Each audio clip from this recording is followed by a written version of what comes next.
quinta y última parte de esta serie, que se haga tu voluntad, no la mía.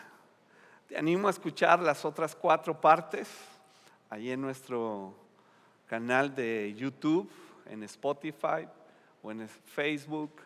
Puedes escucharla, puedes repasar. Creo que es un tema muy importante para todos los que deseamos conocer y hacer la voluntad de Dios.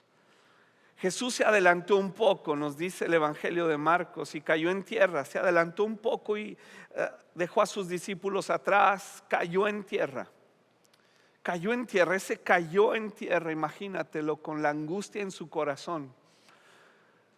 Verdaderamente hombre, angustiado por lo que le esperaba, pero verdaderamente Dios, deseando que el Padre fuera glorificado.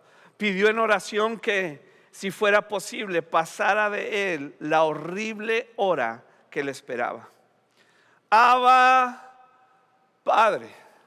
Abba, Padre. Esta expresión judía, Abba, de papito, de cercanía, de ternura, de una identidad clara. Abba, papito. Clamó: todo es posible para ti.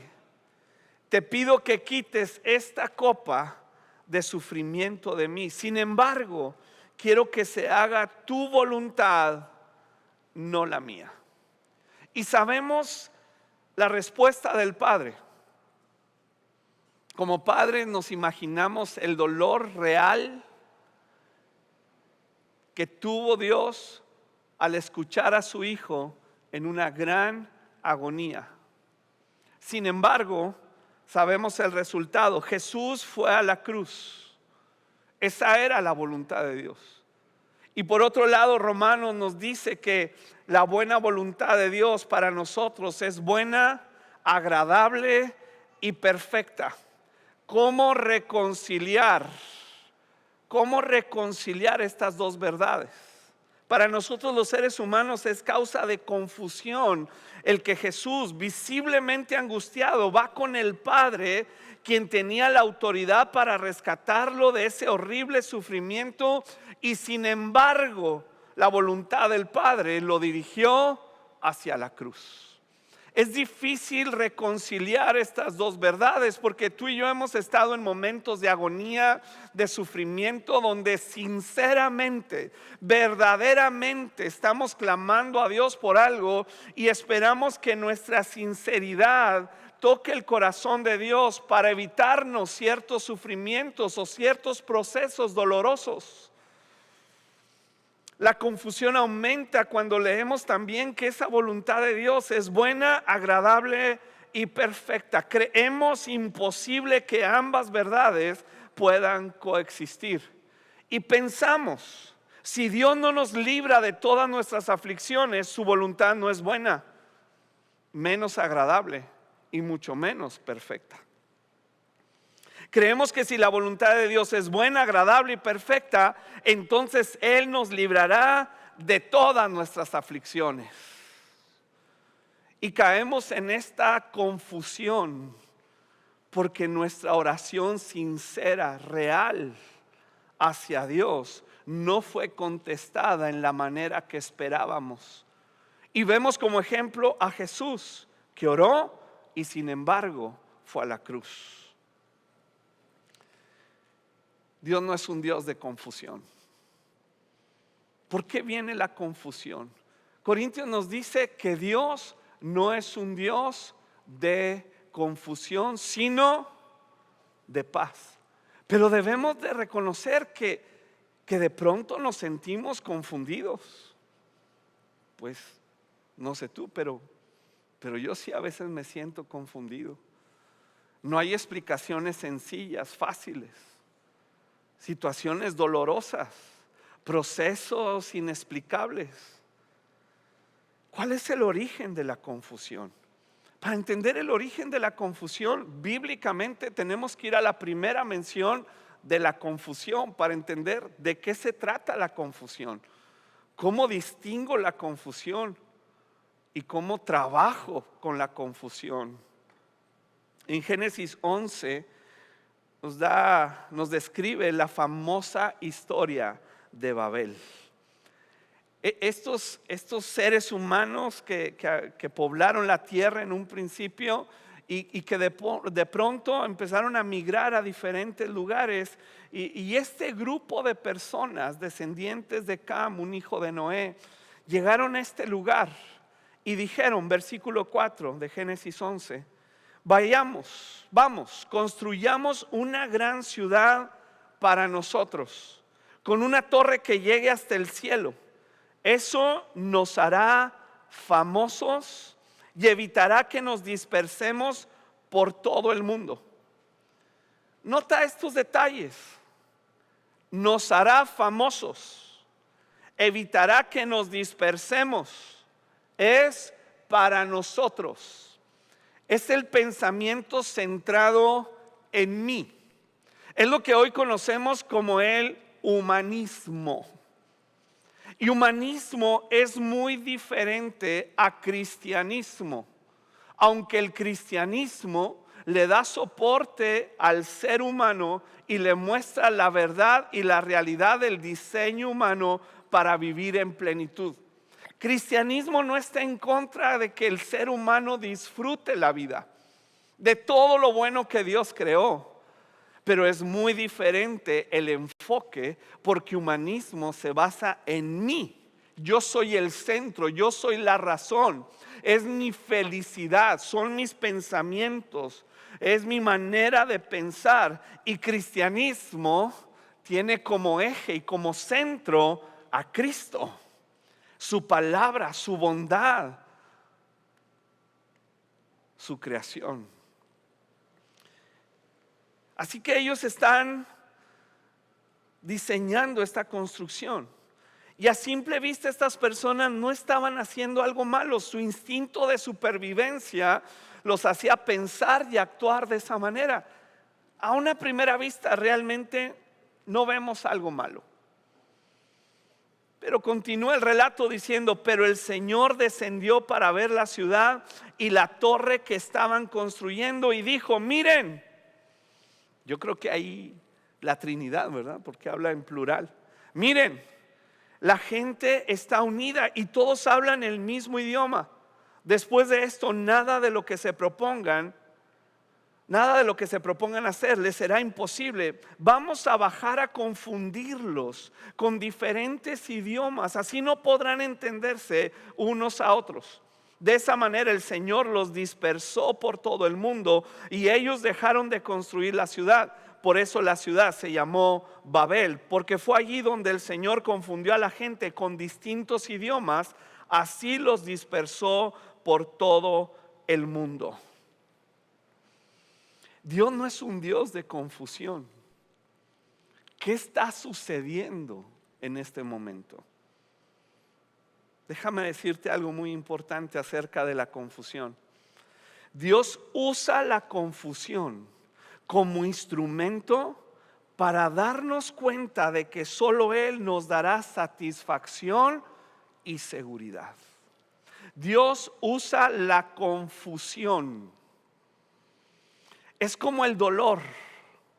Si tú te apoyas sobre algo que está hirviendo en la estufa de tu casa con la llama prendida, ¿qué evita que se te cueza la mano y que la puedas perder incluso? ¿Qué es lo que te lo evita? El dolor, ¿verdad? ¿Qué es lo que nos indica que estamos enfermos, infectados de algún virus o bacteria? En algunos casos, la mayoría, la calentura. Si no nos diera calentura, no nos daríamos cuenta que estamos mal. Si no hay síntomas, ¿cómo nos damos cuenta de que hay algo mal en nuestro cuerpo? Lo mismo es con la confusión. La confusión es un síntoma, no es la enfermedad de nuestra alma. ¿Cuál fue realmente el peligro que Dios quería evitar y que ellos no podían ver en ese momento? Era el peligro de esta voluntad egoísta e independiente de Dios, que los llevaría a lograr cosas que los destruiría en un futuro. Es esta cualidad del ser humano donde dice: sí puedo, y tengo mucha voluntad, y tengo los recursos, tengo la habilidad, tengo la preparación, tengo todo lo que necesita, vamos, echémosle ganas. Imagínate a los que estaban ahí construyendo la torre. Y sí podemos, y sí se puede, ¿verdad? Es nuestro grito preferido. Pero Dios se asoma y dice, sí, sí pueden, pero se van a destruir. Y entonces Dios usa la confusión, el desacuerdo que se produjo por hablar diferente idioma demostró, escúchame esto, el desacuerdo que se produjo por hablar diferentes idiomas demostró que la confusión ya la traían por dentro. El que hablaran diferentes idiomas solo exhibió la confusión que ya traían por dentro. Dios lo único que hizo fue exhibirla y ponerla delante de ellos para que reconocieran, vivimos confundidos.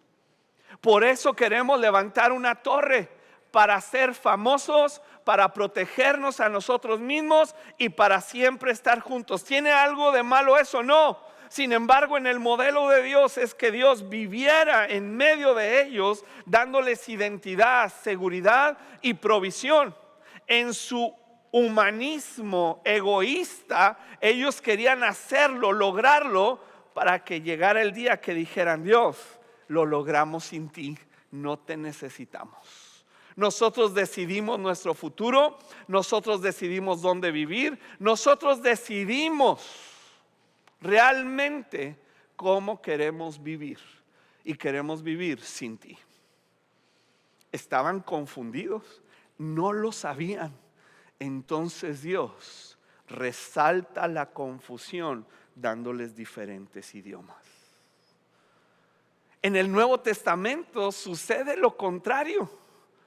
En el libro de los Hechos, en el capítulo 2, Dios le da nuevos idiomas a la iglesia para proclamar el evangelio.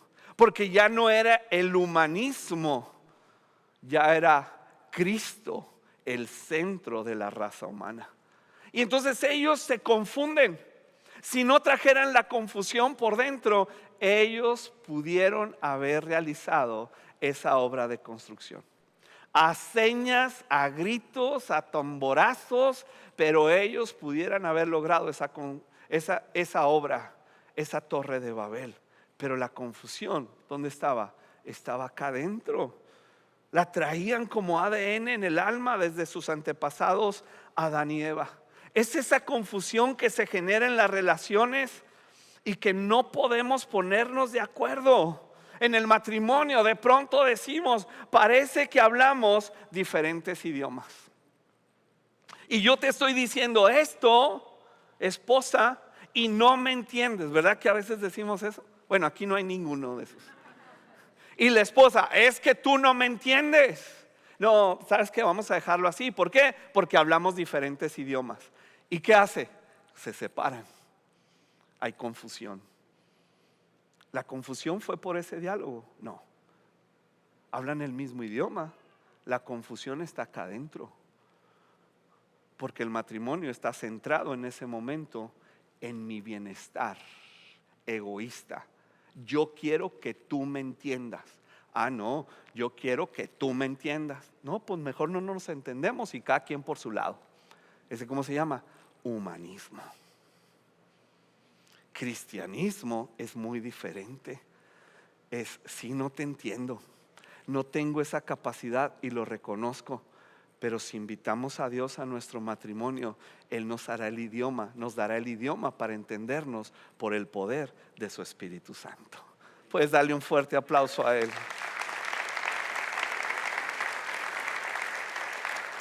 Y lo mismo sucede en las relaciones padres e hijos.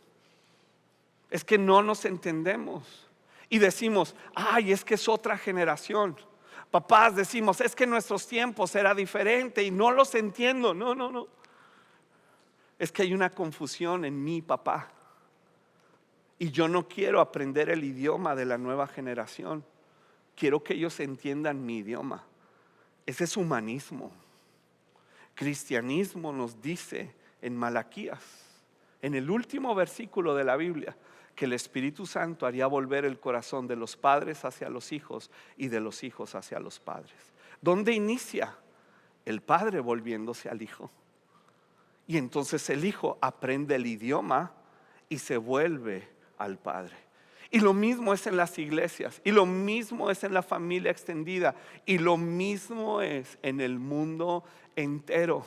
¿De dónde salen las guerras? ¿De dónde sale todo este tráfico de personas? De humanismo. ¿De dónde sale esta confusión en algunos? Donde, oye, pues nací hombre, pero yo quiero ser mujer.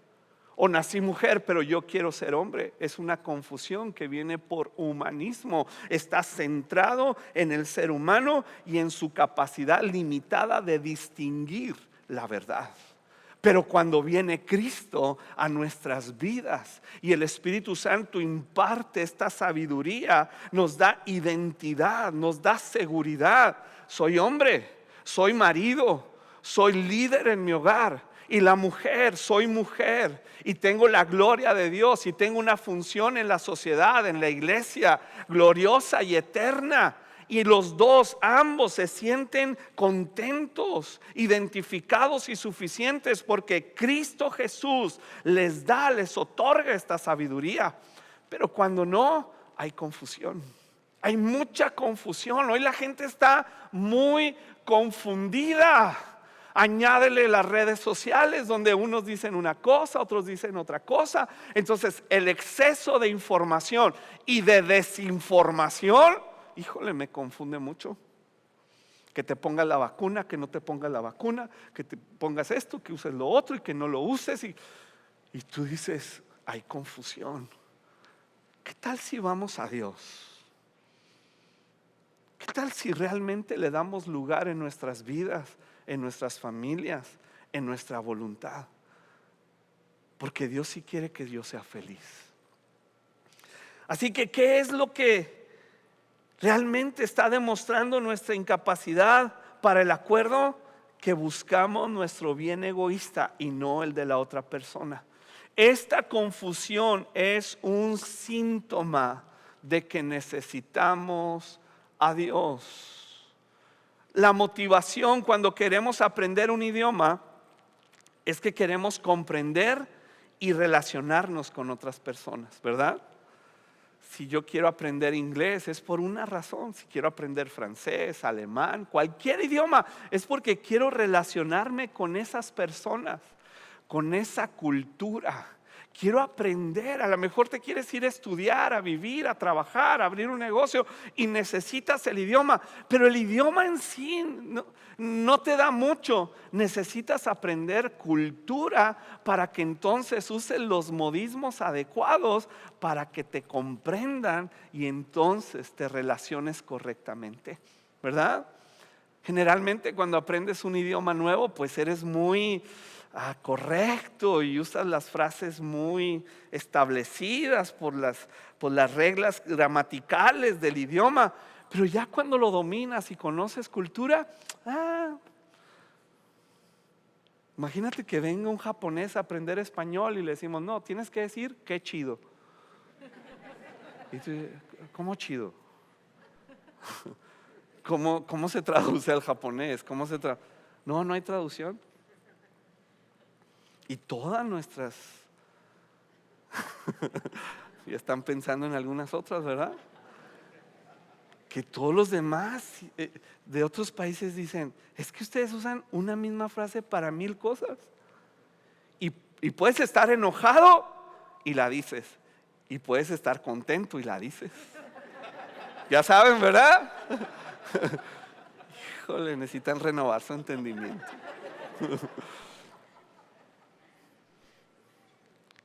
Pero cuando no le entiendes, hay una gran confusión.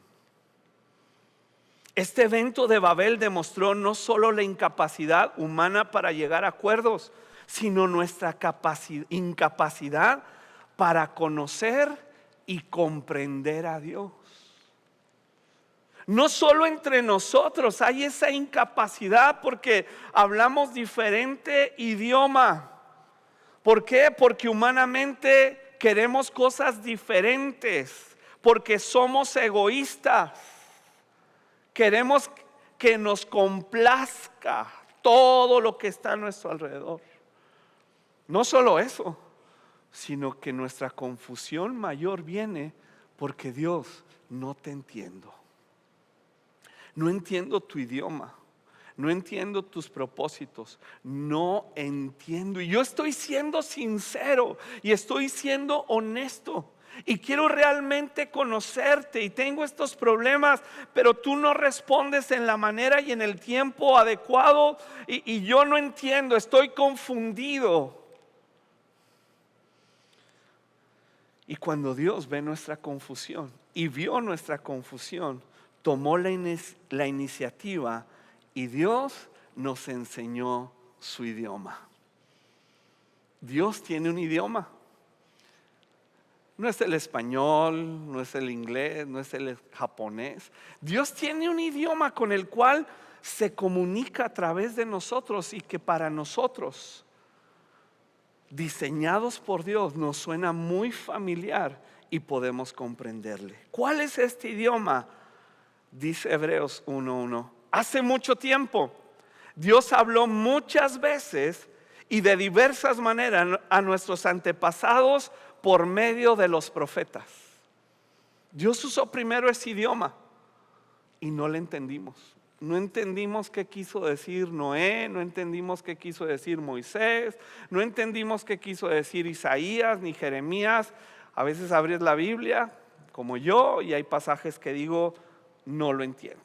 A pesar de años de leer la Biblia, yo no le entiendo. Habrá un día que le entienda, pero hoy no le entiendo. Pero no te entiendo a ti tampoco, Dios. Entonces Dios, en estos últimos días, nos ha hablado por medio ¿de quién? De su Hijo. Si leyeras el original, te darías cuenta que la traducción correcta es: en estos últimos días Dios nos ha hablado en Hijo. El idioma de Dios es Hijo, con H mayúscula. El idioma de Dios es Jesús.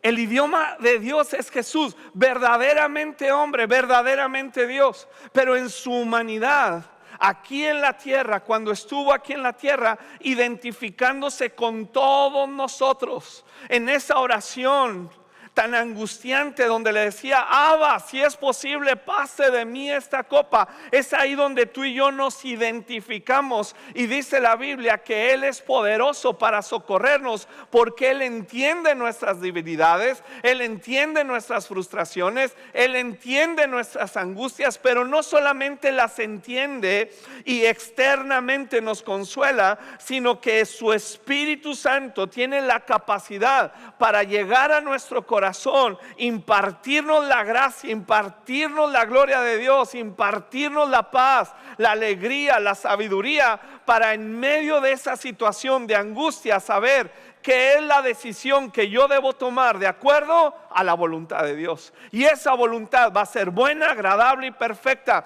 No va a traer confusión, aunque en el trayecto, en el proceso, me pueda encontrar con situaciones que yo no comprendo, que yo no entiendo y que sí pueden traer tristeza a mi corazón, pero no confusión. Porque tener tristeza más confusión, ¿sabes dónde termina eso? En depresión. Salió verso, ¿verdad? Tristeza más confusión es depresión. ¿Por qué nos deprimimos? A menos que haya una situación clínica y que los doctores deben de tratar. Pero cuando es una depresión del alma, es que a tu tristeza se le sumó la confusión. No sé qué hacer, no sé cómo orar, no sabe cómo. Pero antes de eso sí sabía, sí, pero ahorita no sé. Es una situación nueva, diferente, no sé. Y personas se hunden en esa depresión, se confunden a tal manera que dejan de orar y relacionarse con Dios, dejan de asistir a la iglesia. ¿Por qué? Porque también hay una desilusión.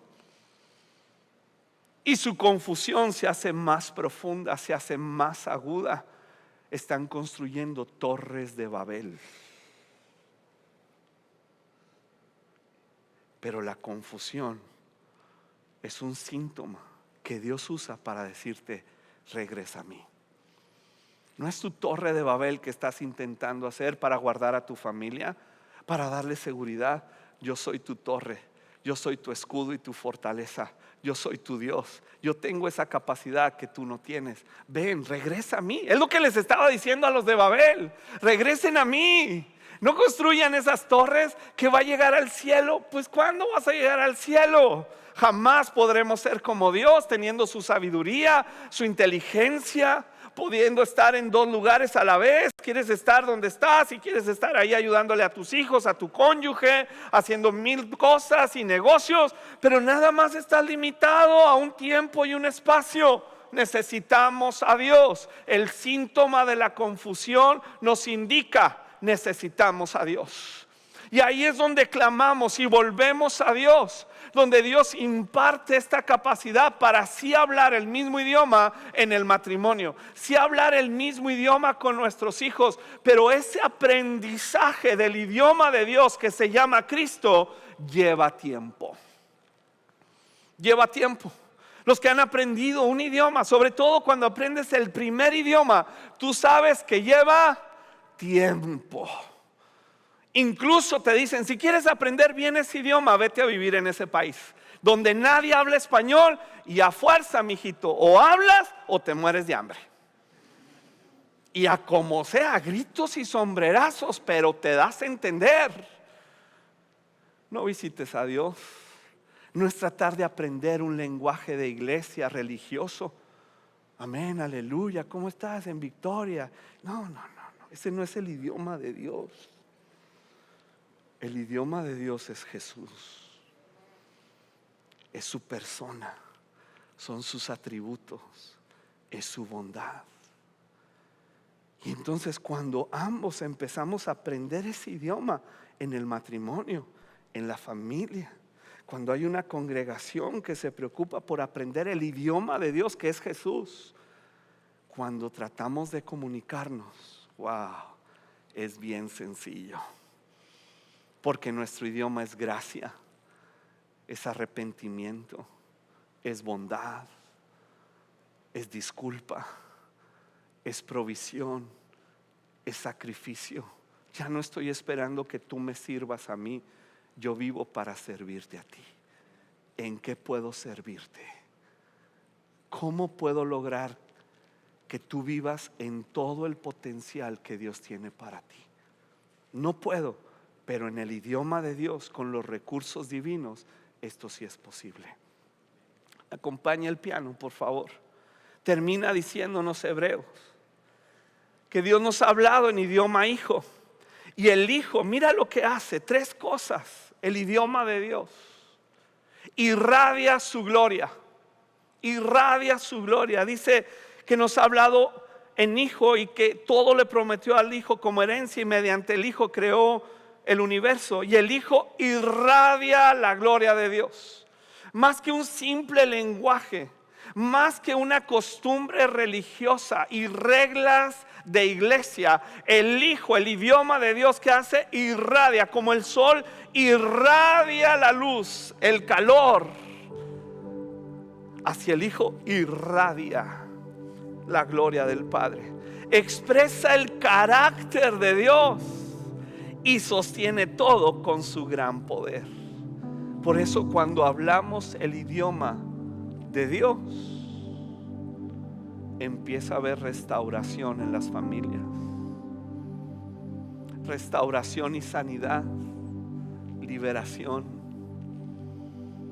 Sí hay cosas que seguiremos sin comprender, pero no por confusión, sino porque estamos limitados como seres humanos. Pero tenemos paz, porque en el idioma de Dios comprendemos que Él es bueno. Babel representa el idioma humano que nace de los deseos egoístas. Jesús es el idioma de Dios que expresa su buena, agradable y perfecta voluntad. Y entonces el mismo libro de Hebreos, que nos dice que Jesús es el idioma de Dios, que irradia su gloria, expresa su carácter y sostiene todo con su gran poder, nos dice: y ahora que el Dios de paz, quien levantó de entre los muertos a nuestro Señor Jesús, el gran pastor de las ovejas, y que ratificó un pacto eterno con su sangre, ese Jesús, el idioma de Dios, los capacite con todo lo que necesiten para hacer su voluntad.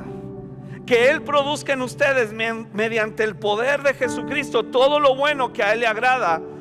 A Él sea toda la gloria, por siempre y para siempre. Amén. Dale un fuerte aplauso a Él. Él nos capacitará para hacer su voluntad.